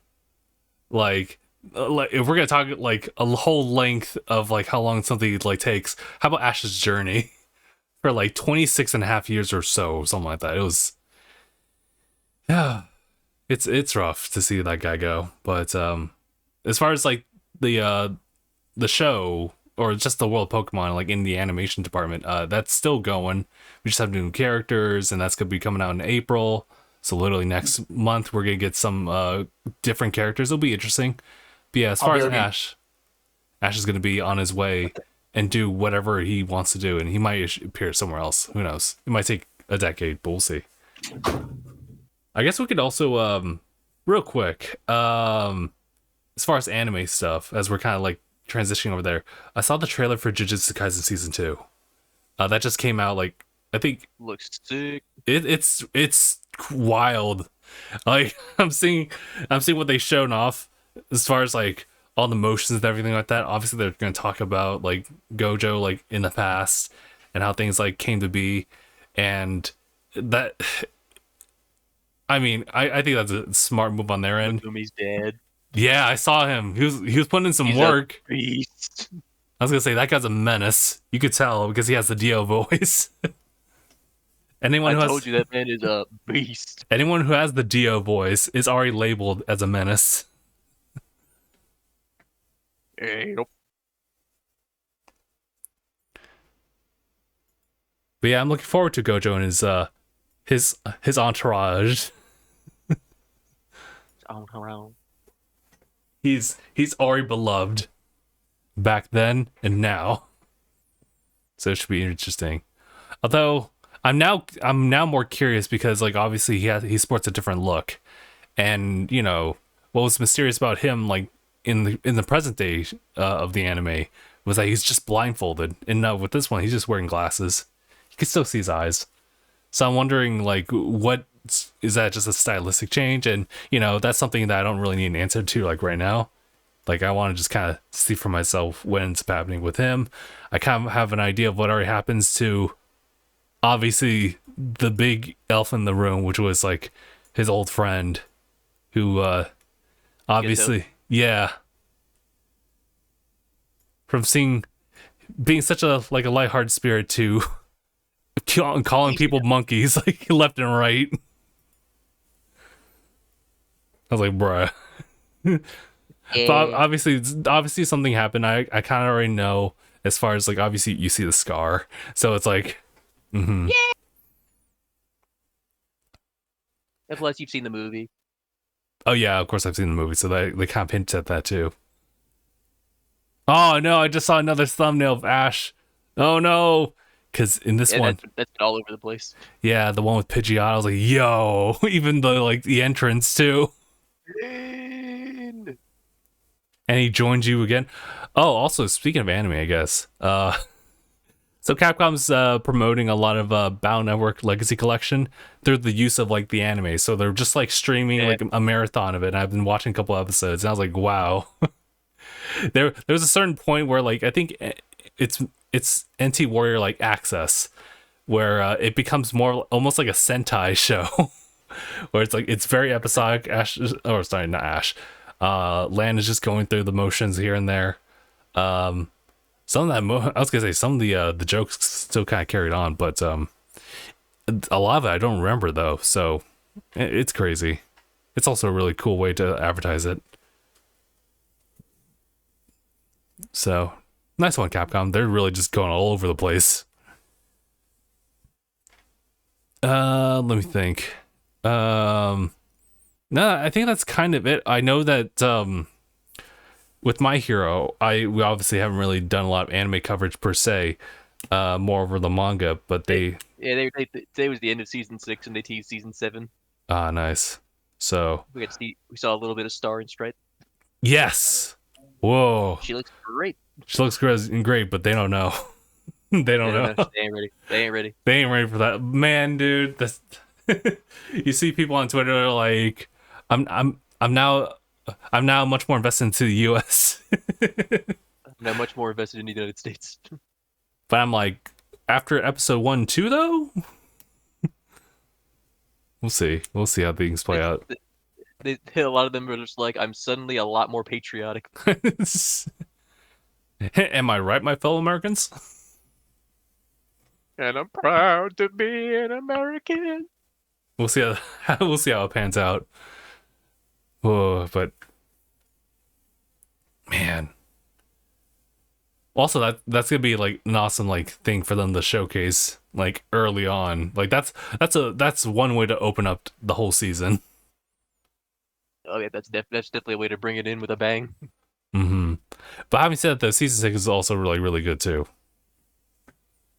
I'm glad that they went to the whole like vigilante arc for a hot second, and I felt like the pacing for that was pretty fast. Dark Hero arc. Oh yeah, Dark Hero is a little bit more accurate, but man, that pacing was really quick with that one. I enjoyed it. The only thing I was sad about was there was no he was flying through the air. Oh yeah, well, it's funny in our eyes. I'm pretty sure like it was supposed to be like very impactful. In a different sense. It is still impactful. It was impactful regardless, but that would have just been nice to see. Mm-hmm. Just for a touching but also funny moment. Got you. Sorry, I see you, Phil. We were just talking a little bit about anime. That's fine. Seeing Pokemon everywhere. Everywhere I look, I see him. Everywhere you go, you see his face. I see his face. Have y'all seen John Wick 4 yet? I have not. I still need to see 3. I have not. I heard. Is it just okay? Really good things about the movie. Oh, okay, good. I thought they finally no. found like their plateau. John Wick's always been good. Yeah, John Wick doesn't fail like ever. That's wild. Every single John Wick movie, in my opinion, is a banger. So that's fair. But I heard it's good. So that's good. I definitely want to see it. I just need to see 3 first. Is are you guys and Christoph gonna go watch that Dungeons and Dragons movie? I know he's very interested in it. I don't know. I was kind of having some mixed feelings after we heard the stuff of what like Hasbro and whatnot. I think they were trying to like claim all of Dungeons and Dragons, and that was going to cause some issues, especially with D&D Online. Although I don't know the full details on that one. But I don't know. I had to follow up with him and see what's going on, or what he wants to do with that, because he might share the same sentiment. Makes sense. Mm-hmm. I think if anything, Vox Machina was actually the one that like is pretty big and people would follow, because that really was like part of Critical Role. And henceforth they also have the voice actors involved there too, so it's just really good production generally. That's what's up. I do need to like catch up on Mandalorian now. Ooh, I have been catching up with Mandalorian. I will say this. We're halfway through the season. It's not the strongest season. I guess so. Now it's pretty weak overall, I'm not gonna lie to you. But I think I can't believe I'm about to say this. I kind of agree with IGN on their statement. They need a sense of conflict. Oh, yeah. They're not going anywhere. Like, they're just like, hey, it's kind of like, here's like the epilogue of what's going on with them. I guess so. That is kind of like the sad part about like certain works, is that like it does kind of require like a conflict to keep things interesting. Otherwise, we're happy to see like Grogu and everything, but like, where does it go? Aside from feeling like an episodic, like an epilogue. Have you watched the recent episode? One does not speak unless one knows. I just want to know. Just want to make sure. Because if you haven't, I will not spoil it. But I only know like certain things here and there. I'm assuming you know about the cameo. Oh, maybe not. It was a pretty interesting cameo. Okay. You really have to know Star Wars to understand it. But okay. It's funny. And not like character-wise. I'm just saying like not plot. I won't say plot-wise either. It's just it's an interesting Star Wars fact. That's all it is. Got you. Okay. That may not know that one. Yeah. We'll wait to see. What episode are you on? I haven't started.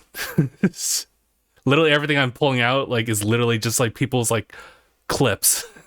Oh man, you haven't even started the season. Nah. Yeah, it's okay.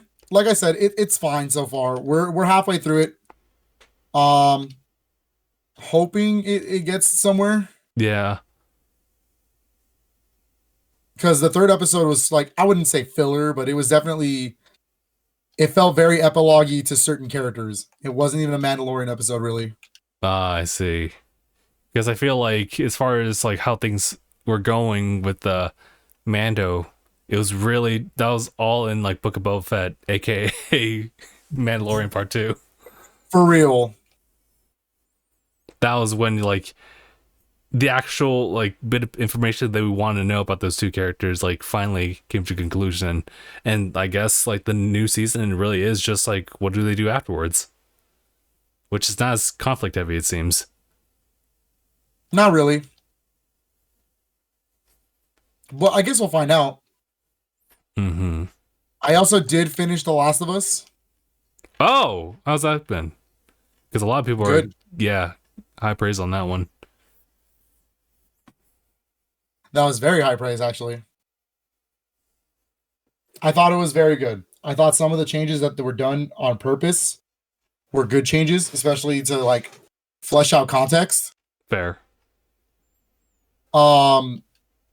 Yeah, dude, it was very good.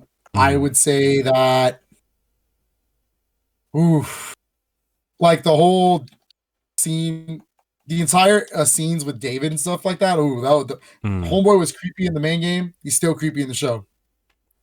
To what degree? Is it like any more intense, or is it just kind of like, it's kind of the same? They're literally the same character. Kind of the same, but it feels creepier because of the way it's like said. Oh. Yeah, like the way they speak in dialogue. I got you. Okay. They also show you a lot more of the cult. Oh, okay. And it's kind of like how like it seems all fun and games, but you can tell something's wrong. Oh, yeah, okay. Yeah. So good show though. They did a very good job. I'm very interested in seeing how they translate part 2. Part 2, yeah. I'm really scared for everybody who has never seen or played part 2 to watch Pedro Pascal. Oh no. But hey, I wasn't even thinking about that. You know, whatever. I was thinking about the boat. Oh no. Not that part either, no. Literally that pull part up two. Literally That part 2. You literally pull up. Every person in your household will like walk up in front of that screen as you try to enter in, and they'll just watch. Not that part, dude. Jesus Christ! Why'd you remind me? Because the internet wouldn't let me forget. Jesus Christ. Yeah, I'm speechless now. Anyways. Yeah, good show. Watch it. Yeah, okay. They did very good translating it into a show. Got you. But yeah, I think that's everything like on my like Pacific list that I wanted to like go over. Mine as well. I don't think there's anything else. All right, then. Just play some Game Boy games, you know. And I'm over here like play Rise of 3. Actually, all of them. That's fair. Play every single Rise game you can. Mm-hmm. And Square's going crazy with some sales. That's all I can say. And also, oh yeah, that's good to say. And also probably get some Capcom games for their sales as well. Yeah. Mm-hmm. Alrighty. Mark, how's Crisis Core for you? Especially because you've been playing. You already played through Remake. Is he asleep? No, maybe. I think he's dead. The fool. Oh, how we lost him. Oh, how we lost him. Oh, interesting thing. I finally just like opened up like Rise of 3's like case. They're actually pretty good at giving you like reversible covers as well. And I looked at this one, I'm like, oh my god. Yeah, you'll have to wait and see to open it up. Oh man, yeah, Ryza 1 doesn't have a reversible cover, but oh yeah, you're right, because that's just all white. But then the second one's like, oh okay, that's nice, that's cute. And third one, they didn't think the game was gonna sell. Well, yeah, so they're like, oh, I guess we should, yeah, give us a moment, we'll cook. Yeah. And third one's just more of that. So, alrighty, that's cool. All right, we'll go ahead and call it here. So, thank you guys so much for tuning in for this episode. DangIT Podcast has been episode 452. My name is Justin. That was Mark. Yeah, that was Mark. Yeah. I think Mark's still there somewhere in there. And then I'm Philip. All right. Thanks for watching, everybody. #bye, everybody.